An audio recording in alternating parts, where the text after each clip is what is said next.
Hi, I'm Mr. V, and I'd like to show you a method that will help you to factor when you don't have a monic quadrilateral. That is, when the leading coefficient, this a value next to the largest, to the x squared, is not 1.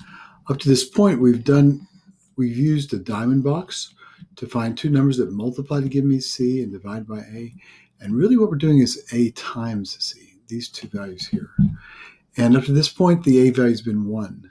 Let me show you how we would do this with a few examples when the a is not 1. There is a logic behind this. There's a reason why it works. I'm not going to go into that so much today as just the procedure. So here we have a quadrilateral. It is not monic. It does not have a leading coefficient of 1. If I take my first and my last term, my a times my c, I have 2 times negative 12 to get negative 24. And I have my b term, which is negative 5. Now I need to find two numbers that multiply to give me negative 4 and add to give me 5. I'll list all the possible two-number combinations that multiply to give me 24. 1 and 24, 2 and 12, 3 and 8, 4 and 6. And which of these would get me to negative 5? One of them has to be negative. I can see it's going to be these two, and the 8 would be negative. So here I have a 3, and here I have a negative 8. Now at this point, when this was a monic, you would just write x plus 3 and x minus 8. That doesn't work here. If you do x plus 3 times x minus 8, you get x squared. You do not get 2x squared. So here's what we do that's different. At this point, I'm going to draw a double line here, and I'm just doing this for notation's sake. This is not really a fraction, but I'm going to treat it like a fraction. So since it's not really a fraction, I'm going to put a double bar here. I'll put a 2 on the bottom. That's my leading coefficient, this 2. I'll put a 2 over here. Now this one on the right simplifies, the one on the left does not. This becomes negative 4. Just like we would normally, we say x minus 4 for this part here, but this one has this double bar and this line on it. The thing on the bottom, the number on the bottom is associated with x. So I'm going to write this as 2x plus 3. Now, does this work? Yes, it does. And I said there's a logic behind it, which we're not going to go into today, but I could, but I just don't want to get this to be more complex than it needs to be. What I want you to understand is that this does work, this method of drawing the double bar here and all. 2x squared, here we have 2x times negative 4 is negative 8x, 3 times x is 3x, and 3 times 4 is negative 12. These two terms add to negative 5x, which is my negative 5 here. I also have the negative 12 here and the 2x squared here. Yes, this works. These are my factors. I'll do another example, another couple of examples. For this one, a little bit more tricky. If we took out our top number, 20 times 3 is 60. 17 goes on the bottom. What two numbers multiply to give me 60 and add to give me 17? Well, there's 1 times 60, 2 times 30, 3 times 20, 4. That looks like it could be 17, but one of them would have to be negative. And I didn't say anything about negative numbers. 4 times 15, 5 would go in here times 12. Oh, that goes to be 17. This is going to be my number. 6 and 10 would also work. But the ones that add to 17 is 5 and 12. So I'll put the 5 here and the 12 over here.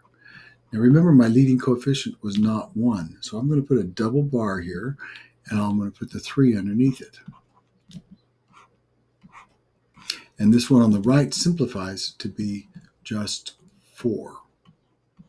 So I'll write my expression here, x plus 4, and the number on the bottom is associated with the x, 3x plus 5. These should be my factors. Let's just multiply them out using our area model, or the box, and we'll see if this works to give us the 3x squared plus 17 plus 20. Because if it ends up where we're supposed to be, where we started from, this is how we would check our work. 3x times x is 3x squared, 3x times 4 is 12x, x times 5 is going to be 5x, and x 5 times this is 20. Sure, I've got the 20, this is 17, and this is 3x squared. This works. Let's look at another one. On the top we have 42.